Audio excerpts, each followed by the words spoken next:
Okay, we've dragged her from very serious law-making business. She's the Senator for New South Wales representing the Liberal Party. Senator Hollie Hughes, welcome to TNT. Afternoon, Smithy. Did you get a Valentine's Day bunch of roses? Well, it was actually my birthday yesterday, and Oh, happy birthday. I got a lovely big bunch of roses from my husband. So having a birthday 2 days from Valentine's Day, I think, I don't actually need another one. No, it's like having a birthday just before Christmas, isn't it? Mm, Well, yeah, Mm. I'm not a big fan of sort of Hallmark card holidays anyway, That's but what it is. yeah, having a birthday 2 days before, it's never really been on my radar. All right, you've got to explain something to our wider audience. You've got to explain doxing because doxing laws are likely to be brought forward after a WhatsApp leak. And this is a story that involves the transfer of private information and being made public by distribution on social media or Mm. other public vehicles. Explain what this is all about.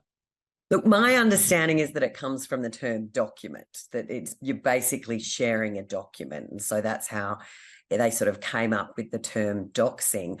But what has brought this about is a number of Jewish creative types had one of their WhatsApp groups contact details leaked. So it was being put out in it was for anti-Semitic purposes. It was highlighting creatives who were Jewish, what their names were, where they worked, and so was done with obviously the intent that people, I guess, wouldn't hire them or would target their businesses for negative, feedback and those sorts of. And this was the work of that wicked thing, Clementine Ford, right? Oh, look, she just outdoes herself constantly, whether it's anti-Israel, anti-Semitic rants, anti-men. I mean, this is a woman who's actually given birth to a son, yet writes the most hideous things about men. I mean, imagine growing up with that. That would just be, I mean, he's going to be so well adjusted, I'd imagine, Oh. having to hear that all the time, Not that he's enough just men a terrible died during person. COVID was one of her famous lines. Look, I try and steer clear of someone like that. They're just toxic, Mm. constantly angry, certainly don't reflect my view of the world, and I don't feel I need to know hers. Mm. So that's been done. She's used it for anti-Semitic purposes, Mm. obviously. My problem with this is the following, and especially coming from someone whose job it is to extract information quite often. I wonder whether we are punishing people for gathering information that's already accessible, already made public, to be made public again, which I think is wrong. Or are we actually trying to create laws that punish people for grabbing private information and making it public? Look, I think that's the second one is more likely. I'm going to say I've been in estimates the last 2 days, so I haven't actually seen the detail of what Right. is being proposed. Whether or not it's in the House yet and any legislation's actually been seen, I don't know. Mm. But certainly, it's not so much taking public information and resharing public information, but if you are involved. For example, I'm not Jewish, but I'm on a Facebook page that is for Jewish people, and there was actually a warning on there yesterday saying, "Just please be mindful. There may be members of this group who would use your information negatively or Mm. comments that you make." So there is a real concern within the Jewish community, and it's a breach of trust. It's a breach of faith. It's infiltrating groups to then disseminate information against people for negative purposes. Well, it was funny, when I had my infamous party trouble about 14 months ago now, I remember the Telegraph publishing my exact home address Yeah, in the yeah, paper, which I was very concerned about. They can get stuck into me as they did for 9 days, which was yeah. 4 days longer than a couple of murderers that they did specials on. Mm. They could do that for 9. They can do it for 20 days. I'm quite happy. I'm a big, tough person. But to put my home address where my children live was beyond the pale. And Mm. they are mongrels of the highest order at News Corp. Having said that, that's the kind of thing that I would like to be seen outlawed if we're going to outlaw anything. Yeah, and look, I've had, in fact, it wasn't News Corp. One was the ABC and one was the AFR, both wanting to publish the building that I lived in. And I had, obviously, I've got 3 children. And at the time, I was receiving threats, which, unfortunately is not uncommon for politicians, depending on things that we're working on. I put 3 police officers in jail. I used to get death threats almost monthly when I was a crime reporter.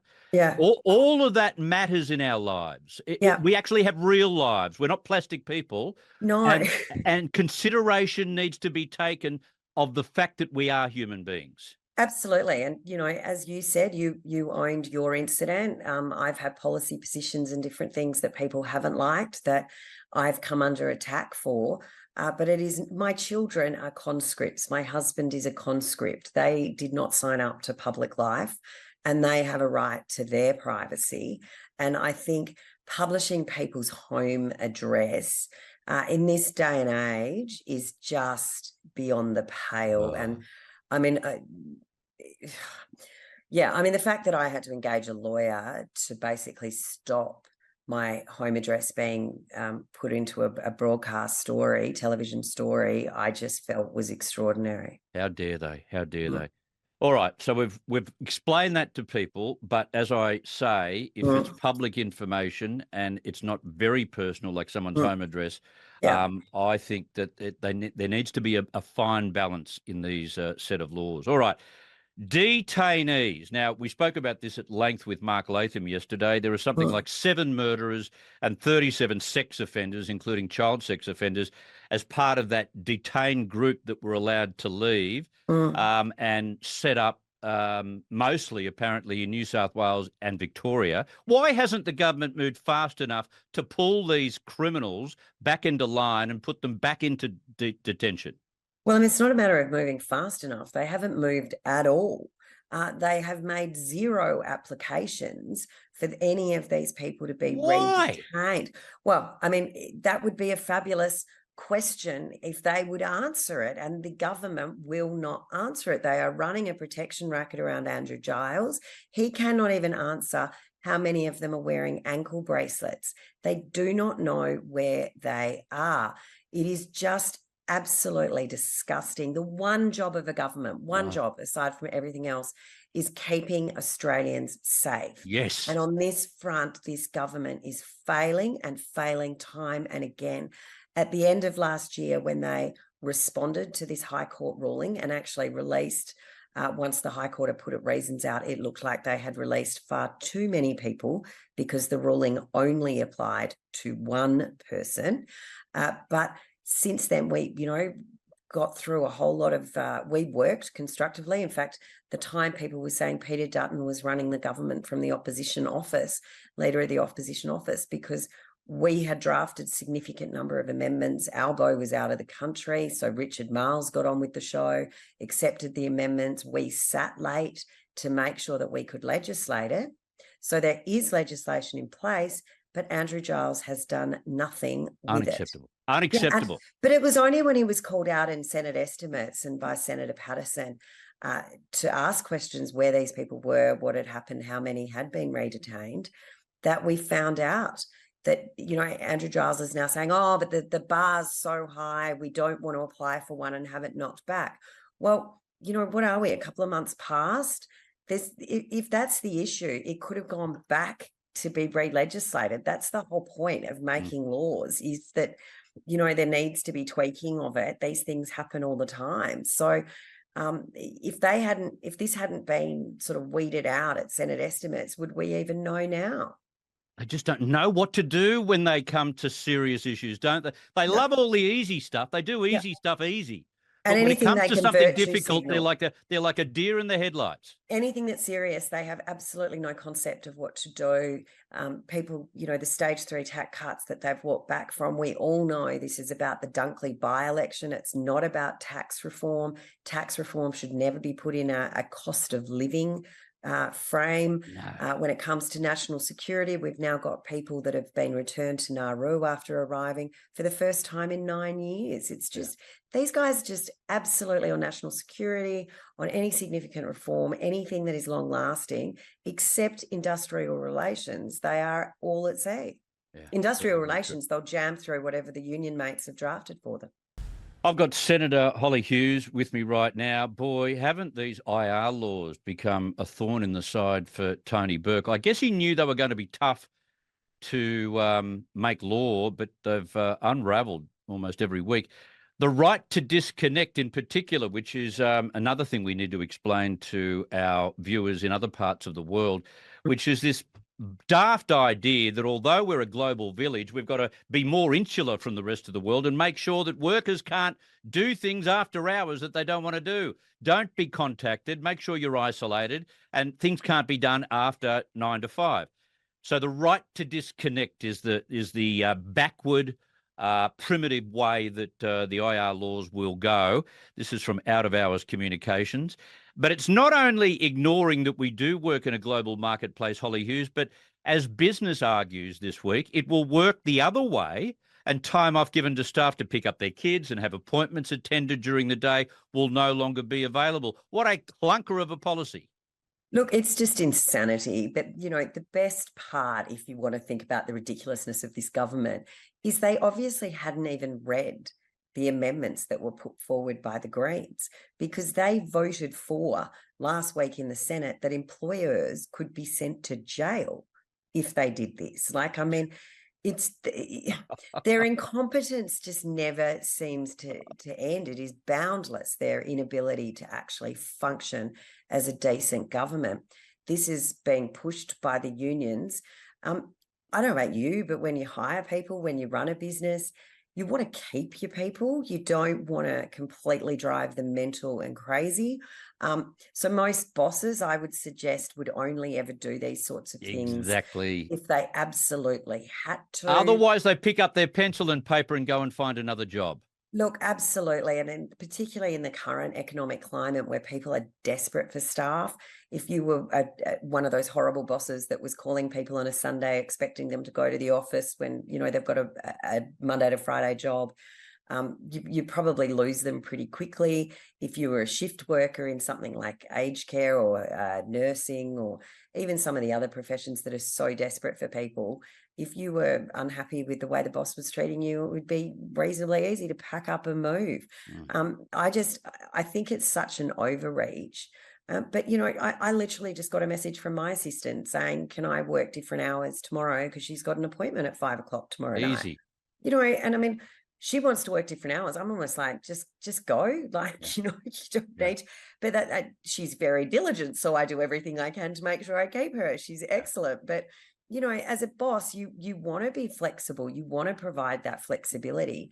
But it does need to be a little bit of a two-way street at times. And, I want to add to that. I noticed that the Australian Police Union is actually saying that the government has got this right and that you people have got it wrong. They're saying that disconnecting leads to a better work-life balance, Hollie. Yeah, look, what, are unions coming out attacking a Conservative government and backing in their Labor mates? Wow, shock, horror there. We'll be, probably hearing from the CFMEU next that's what we need to be doing as well.